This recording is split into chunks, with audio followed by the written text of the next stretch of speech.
Hi guys, అందరికి కూడా good morning. ఇవాళ వీడియోలో ఏంటంటే ఏపీపీఎస్సీ నుంచి అయితే జాబ్ నోటిఫికేషన్ అనేది అయితే రిలీజ్ అయింది.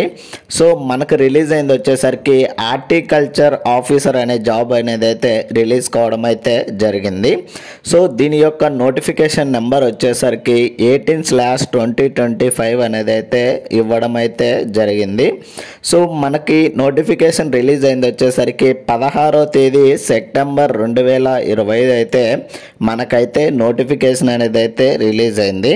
So online application starting date వచ్చేసరికి 18వ తేదీ సెప్టెంబర్ 2025 స్టార్ట్ అయ్యి 8వ తేదీ అక్టోబర్ 2025 నాటికైతే ఎండ్ అయితే అవుతుంది. సో అఫీషియల్ వెబ్సైట్ వచ్చేసరికి psc.ap.gov.in అనే వెబ్సైట్లోకి వెళ్ళి అయితే మనమైతే అప్లై చేయాల్సిందైతే ఉంటుంది. సో మనకు మొత్తం రిలీజ్ అయినటువంటి జాబ్స్ వచ్చేసరికి 2 జాబ్స్ అయితే రిలీజ్ కావడం అయితే జరిగింది. సో దీనికి బేసిక్ శాలరీ వచ్చేసరికి 54,060 నుంచి 1,40,540 రూపాయల వరకు అయితే మనకైతే శాలరీ ఇవ్వడం అయితే జరుగుతుంది.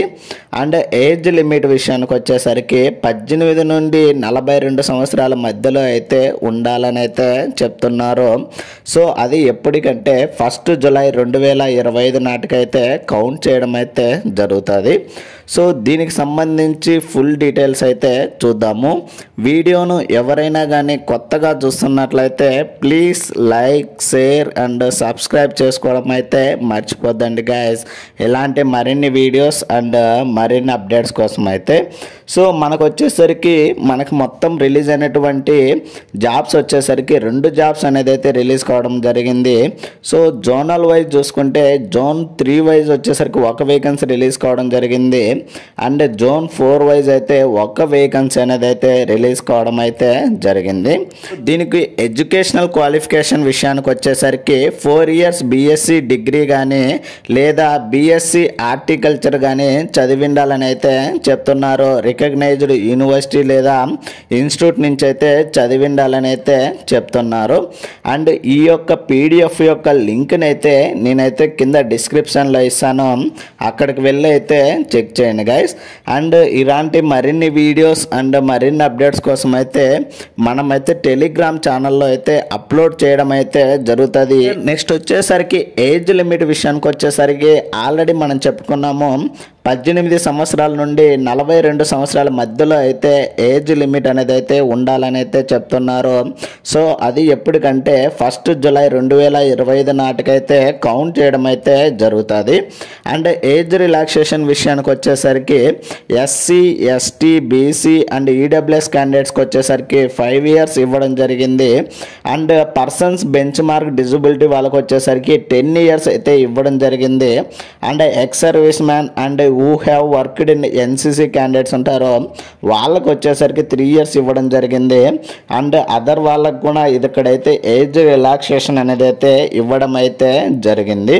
సో నెక్స్ట్ వచ్చేసరికి అప్లికేషన్ ఫీజు విషయానికి వచ్చేసరికి మనకైతే అప్లికేషన్ ప్రాసెసింగ్ ఫీజు వచ్చేసరికి 250 రూపాయలు అయితే తీసుకోవడం అయితే జరుగుతుంది. అండ్ నెక్స్ట్ వచ్చేసరికి ఎగ్జామినేషన్ ఫీజు విషయానికి వచ్చేసరికి 120 రూపాయలు అయితే తీసుకోవడం అయితే జరుగుతుంది. సో టోటల్గా మనకి అప్లికేషన్ ఫీజు వచ్చేసరికి టోటల్ ఫీజు వచ్చేసరికి 370 రూపాయలు అయితే తీసుకోవడం అయితే జరుగుతుంది. ఎవరైతే SC, ST, BC and ex service man వాళ్ళు ఉంటారో వాళ్ళకు వచ్చేసరికి ఈ యొక్క ఎగ్జామినేషన్ ఫీజు అయినటువంటి 120 రూపాయలు అయితే ఉండదండి. సో వాళ్ళు ఓన్లీ మనమైతే ప్రాసెసింగ్ ఫీజు అయినటువంటి 250 రూపాయలు మాత్రమే మనమైతే పేమెంట్ చేయాల్సిందైతే ఉంటుంది. ఎవరైతే ఓసీ క్యాండిడేట్స్ ఉంటారో వాళ్ళు మాత్రమే 370 రూపాయలు అయితే పేమెంట్ అనేది అయితే చేయాల్సిందైతే ఉంటుంది. సో ఈ యొక్క పేమెంట్ అనేది అయితే మనమైతే ఆన్లైన్ ద్వారా అయితే పేమెంట్ చేయాల్సి చేయాల్సింది అయితే ఉంటుంది. ఈ యొక్క పేమెంట్ అనేది ఆన్లైన్ ద్వారా చేసిన తర్వాత వన్స్ పేమెంట్ చేసిన తర్వాత ఇది వచ్చేసరికి నాన్ రీఫండబుల్ అని అయితే క్లియర్గా చెప్పడం అయితే జరుగుతుంది. And in case any corrections కోసం అయితే మనమైతే ₹100 పేమెంట్ చేసి మనమైతే కరెక్షన్స్ అనేది అయితే చేయాల్సింది అయితే ఉంటుంది. అండ్ ఈ యొక్క కరెక్షన్స్లో నేమ్ కానీ ఫీజు విషయాలు కానీ అండ్ ఏజ్ రిలాక్సేషన్ కానీ మనమైతే కరెక్షన్ చేయడానికైతే వీలు ఉండదు. సో మిగిలినవి అయితే మనమైతే కరెక్షన్ చేయడానికి అనేది అయితే వీలుగా అయితే ఉంటుంది. సో దీనికి వచ్చేసరికి ₹100 అయితే పేమెంట్ చేసి మనమైతే కరెక్షన్స్ చేయాల్సింది అయితే ఉంటుంది. సో ఈ యొక్క ₹100 వన్స్ మనం పేమెంట్ చేసిన తర్వాత ఇది కూడా నాన్ రీఫండబుల్ అని అయితే క్లియర్గా అయితే చెప్పడం అయితే జరుగుతుంది.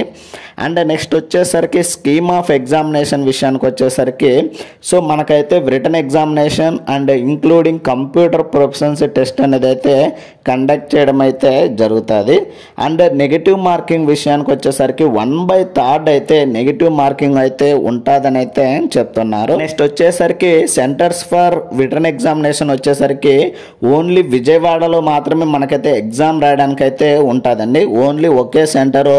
సో అది కూడా విజయవాడ లొకేషన్ మాత్రమే ఇవ్వడం అయితే జరుగుతుంది.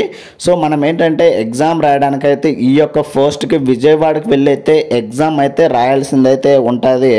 సో నో అదర్ లొకేషన్ అనేది అయితే క్లియర్గా అయితే ఇవ్వడం అయితే జరిగింది. నెక్స్ట్ వచ్చేసరికి మనకు రిలీజ్ అయినటువంటి హార్టికల్చర్ ఆఫీసర్ జాబ్ సంబంధించి సిలబస్ అనేది అయితే చూద్దాము.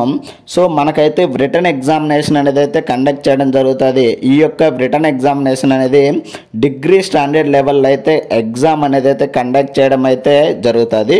సో ఇందులో ఏంటంటే మొత్తం మనకి ఫస్ట్ క్వాలిఫైయింగ్ టెస్ట్ అనేది కండక్ట్ చేయడం జరుగుతుంది. సో ఈ యొక్క క్వాలిఫైయింగ్ టెస్ట్ అనేది కండక్ట్ చేసిన తర్వాత మనకైతే 3 పేపర్స్ అయితే ఎగ్జామ్ అనేది అయితే కండక్ట్ చేయడం జరుగుతుంది. సో ఈ యొక్క క్వాలిఫైయింగ్ టెస్ట్లో మనకేంటంటే జనరల్ ఇంగ్లీష్ నుంచి 50 మార్కులు అండ్ జనరల్ తెలుగు నుంచి 50 మార్కులకి కండక్ట్ చేయడం అయితే జరుగుతుంది. అండ్ ఎగ్జామినేషన్ వచ్చేసరికి qualified in English and Telugu ఇండివిజువల్గా అయితే మనమైతే క్వాలిఫై కావాల్సింది అయితే ఉంటుంది. సో ఇప్పుడు ఎగ్జాంపుల్ మనకేంటంటే 50 మార్క్స్కి ఎగ్జామ్ అనేది కండక్ట్ చేస్తున్నారు కదా ఇంగ్లీష్లో, అందులోనూ క్వాలిఫై మార్క్ రావాలి. అండ్ జనరల్ తెలుగులో కూడా 50 మార్క్స్కి క్వాలిఫైయింగ్ మార్క్స్ అనేది అయితే రావాలని అయితే చెప్తున్నారు. సో టోటల్గా మనకి 100 క్వశ్చన్స్ ఉంటాయి. 100 మార్క్స్కి అయితే ఎగ్జామ్ అయితే కండక్ట్ చేయడం జరుగుతుంది. అండ్ టైం వచ్చేసరికి 100 మినిట్స్ అనేది అయితే ఇవ్వడం అయితే జరుగుతుంది. సో ఈ యొక్క క్వాలిఫైయింగ్ టెస్ట్ కంప్లీట్ అయిపోయిన తర్వాత మనకైతే 3 పేపర్స్లో ఎగ్జామ్ కండక్ట్ చేయడం అయితే జరుగుతుంది. పేపర్ 1లో ఏంటంటే general studies and mental ability నుంచి 150 క్వశ్చన్స్ ఇచ్చి 150 మార్కులకి అయితే కండక్ట్ చేయడం జరుగుతుంది. టైం వచ్చేసరికి 150 మినిట్స్ అయితే ఇవ్వడం అయితే జరుగుతుంది. అండ్ పేపర్ 2లో వచ్చేసరికి హార్టికల్చర్ 1 అనేది అయితే ఎగ్జామ్ పేపర్ అనేది అయితే ఇవ్వడం జరుగుతుంది. 150 క్వశ్చన్స్ ఇచ్చి 150 మార్కులకి అయితే కండక్ట్ చేయడం అయితే జరుగుతుంది. టైం వచ్చేసరికి 150 నిమిషాలు అనేది అయితే టైం ఉంటుంది. అండ్ నెక్స్ట్ పేపర్ 3 వచ్చేసరికి హార్టికల్చర్ 2 అనే పేపర్ అనేది అయితే ఎగ్జామ్ అనేది అయితే కండక్ట్ చేయడం జరుగుతుంది. సో టైం వచ్చేసరికి మొత్తం 150 క్వశ్చన్స్ ఇస్తాడు. 150 మార్క్స్కి టైం వచ్చేసరికి 150 నిమిషాలండి. సో టోటల్గా మనకి ఎగ్జామినేషన్ కండక్ట్ చేసేది వచ్చేసరికి 450 మార్కులకైతే కండక్ట్ చేయడం అయితే జరుగుతుంది. అండ్ దీనికి నెగిటివ్ మార్కింగ్ విషయానికి వచ్చేసరికి 1/3 అయితే నెగిటివ్ మార్కింగ్ అనేది అయితే ఉంటుంది. సో ఈ యొక్క కంప్యూటర్ ప్రొఫిషియన్సీ టెస్ట్ వచ్చేసి క్వాలిఫైయింగ్ టెస్ట్ అనేది కంప్లీట్ అయిపోయిన తర్వాత 1/2 రేషియో వైజ్ అయితే మనల్ని అయితే సెలెక్ట్ చేస్తారని అయితే చెప్తున్నారు. సో ఇది సిలబస్ సంబంధించి full details guys. And horticulture సంబంధించి ఫుల్ నోటిఫికేషన్ సంబంధించి డీటెయిల్స్ అయితే. సో ఇలాంటి మరిన్ని వీడియోస్ అండ్ మరిన్ని అప్డేట్స్ కోసం అయితే please like, share and subscribe చేసుకోవడం అయితే మర్చిపోద్దండి guys. Thank you for watching.